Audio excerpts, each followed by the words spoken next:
सुनो अजलान, जवेरिया को आज लाओगे ना? जी हाँ अम्मी, मैं ले आऊंगा। असल में दुआ बिजी है आज, तो मुझे ही जाना पड़ेगा। हाँ बेटा, जरूर ले आओ उसे। जरूर अम्मी, जरूर।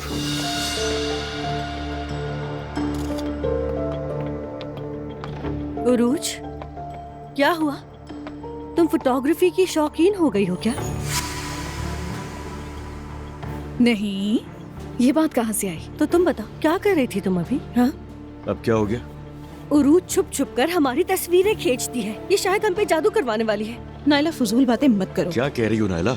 ऐसा कुछ नहीं है। क्या हो गया है? कुछ नहीं है। मैंने कुछ देखा है तभी कहा है। नायला चुप रहो, अब मजीद कुछ मत कहना। या अल्लाह, यहाँ तो सब पागल हो गए। यकीनन। दोबारा बोलना, कुछ कहा तुमने अभी? बस कर दो, तुम लोग सुबह सुबह फिर शुरू हो गए। नूर चलो चलते हैं। चले, हम लोग चलते हैं अम्मी।